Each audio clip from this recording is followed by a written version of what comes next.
Welcome, guys, to this edition of this podcast. Karanthir, how are you? Doing just fine. How about yourself?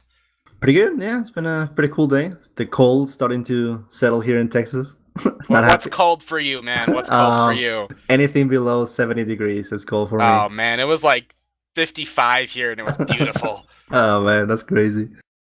Anyway, well, let's get to the question. Oh, very good question. When should a raider be promoted or demoted? And I'll start in. Ooh, Yeah, this is a tough one. yeah. Feel free to jump in at any time. I would say that to me, it all comes down to trust. Like, I trust that you're going to be here next week and give it your best effort. And I trust that from here till that day, you're going to be doing what is required to perform that day. So to keep up with your character. And I think, though, is that I do think, however, though, that raiders that join a guild, they need to be given a quantifiable way of keeping track of their performance in the guild. Like just telling them when we trust you, you'll be promoted. I just think it's too subjective for them to be like, okay, I'm doing good, I'm not doing good. And that was the whole reason why we developed the system that is called the four areas, which are, well, the purpose of the four areas was for that, to quantify um, a raider's performance.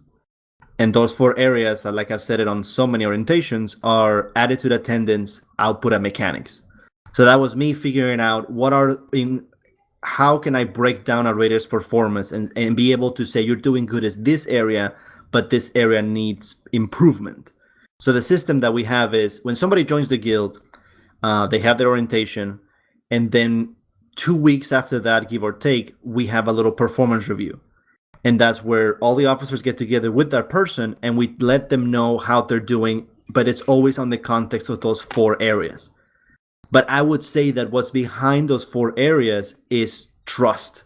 So I would say I promote people when I trust them, I demote them when I don't trust them anymore. But we have established a system that we abide to. Like, for example, I think we demote them when they've missed 2 weeks of rating. So that way, if they want to come back, they have to gonna have to go through the system again. But I don't know what you think, Kara. But to me, it's trust. It's to trust, and the system that we have was just a way to quantify, implement, and keep track of that. But to me, trust is the foundation of promoting or demoting raiders. What do you think? I think this is one of those things that you have to figure out specifically how you want to handle individual things inside of your guild alone. Um, the system that Laura was talking about was something that not he alone came up with. This was something that we sat down as a group of Mm-hmm. officers at one Yeah, time, I should say it was a and collective effort. It's and like everything, and really. and we talked about, okay, what are we looking for from the raid? If if certain individuals aren't making this requirement, how do we handle it? Now you can set a time frame, but there are definitely also situations that you want to make exceptions for. Maybe sometimes a returning raider, you instead of making him wait, like we make people usually wait 2 weeks before we even give him a review. So that way we have plenty of data to go on and stuff like that. If a returning raider that you know is going to be um, doing well for your guild and Yeah. you want them to get gear faster because the way we handle loot actually limits trials by A, they have a 1 week loot lockout, and B, they are below priority compared to core raiders. If you want that person coming back to get gear quicker, you may want to cut his trial in part. If you have somebody that has been kind of toxic in your raid environment the last few weeks, and you want him to pick up his or her attitude, Yeah. by all means, tell him, hey, if this doesn't happen, we're going to be maybe looking at a demotion, or even just demote them and tell them why you demoted them. Yeah, and yeah, uh-huh.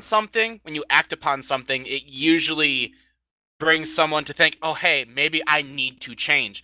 If you just let it keep going, something's going to that same behavior is going to keep happening. And as much as it sounds like coddling or maybe parenting, it's kind of your job. You have to watch out for your raid. Your raid is your child, and every person and part of it is an individual player that you need to essentially watch over and make sure that you are handling it correctly.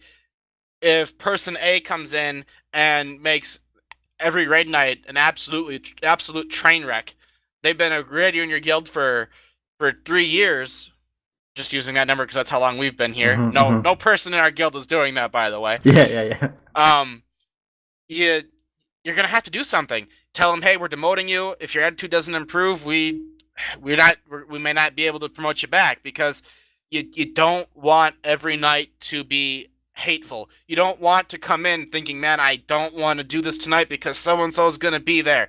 It, like I said in a previous podcast, find what's enjoyable. Find that happy medium between professional you and yourself. If you can't do that, maybe you need some different advice, or maybe you need to look into a different profession. So it's a really rough question. When the Lord started out with this, it's one of those things where it's going to be a fluid subject. There's no solid answer to give you. It comes down to what's going to work for you and how you want to handle each individual situation. Basically, I can sum it up in a general category, in my opinion, like this. If it's not working for you, do something.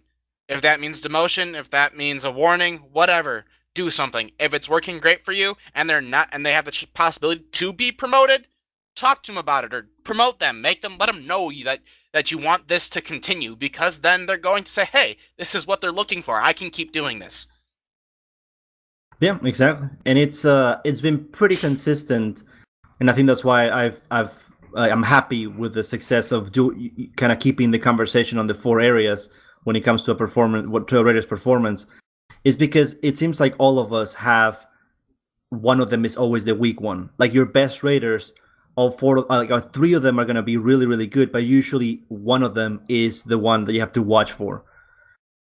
And so it's interesting that it does also allows you to keep that in mind in your head. It's like, okay, every raider, how is he performing mechanic wise? How is he performing on his output, on his attendance, on his attitude, and make an evaluation from that.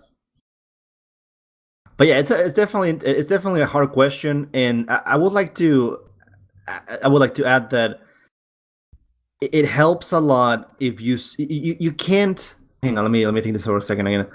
It's like you can't tell people what to do, but you have to tell them what you'll find acceptable and not acceptable.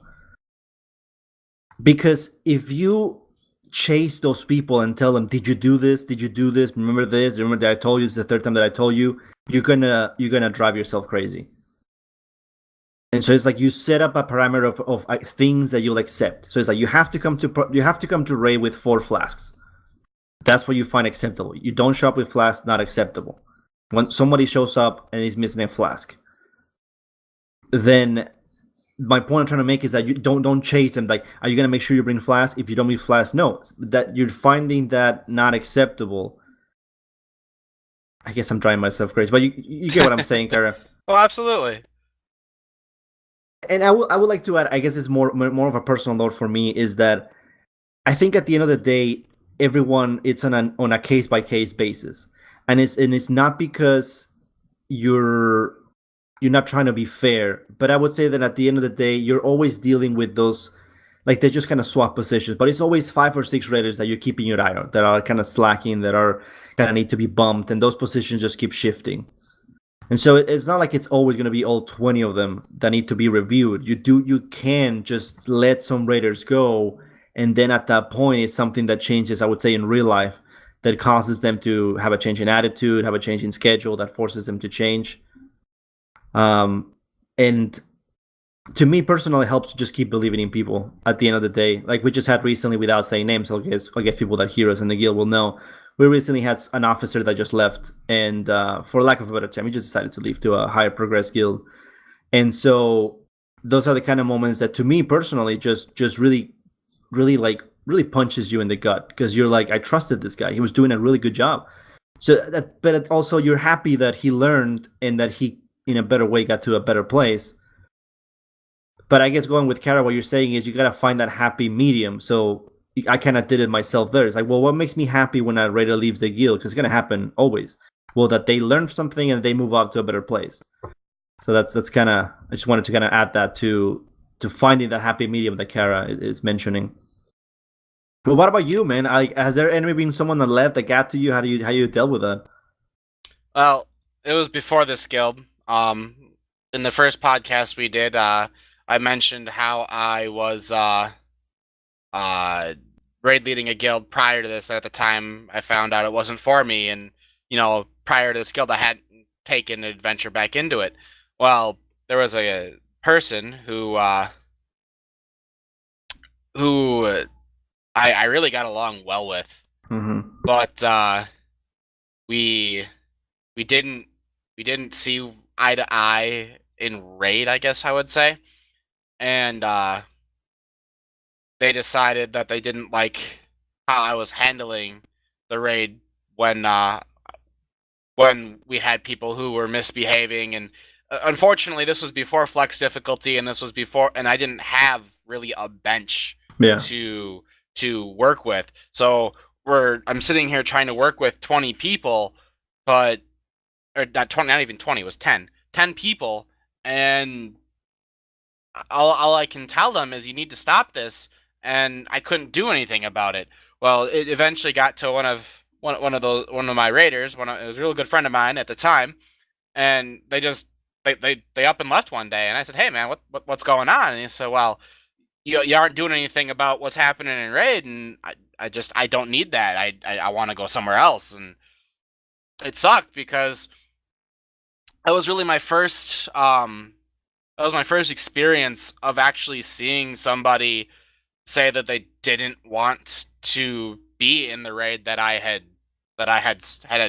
been trying to make work. Um, it turned out to be a very good learning experience for me, because I found out that even though I was saying something to the person, just it wasn't changing. So I had to go about it a different way, or had to change how I handled it, make something actually different. And it eventually led to me finding a couple more people who were willing to just come in if I had an open spot in the raid. And if people were not performing well, or mouthing off or being just disruptive, I was able to just say, "Hey, get the hell out of my raid," and I'll do something else with you. But it was hard because it was the first time I'd ever really encountered it, and I just didn't know exactly what to say. So we Gotcha. were ever since then. I've treated it just as you were saying. You have to take it where it's gonna happen, and that's actually the same mentality I had when I decided to go searching for a better progress guild myself. It's going to happen, whether it be the raid leader, the guild leader, whatever. If they're not happy with what's going on and they want more, they will eventually do something to change that. So, All right, and with that, we're gonna finish this session. As usual, guys, leave us any questions that you'll have. The whole point of this the whole point of this podcast is to give back to the community and just share the knowledge that have we accumulated about from 3 years of managing a guild. So we'll be more than happy to answer any questions. Anything to add, Kara? thanks again for listening, guys, and Yep, we'll thanks for see you next listening. time. Yep, thank you. Next time.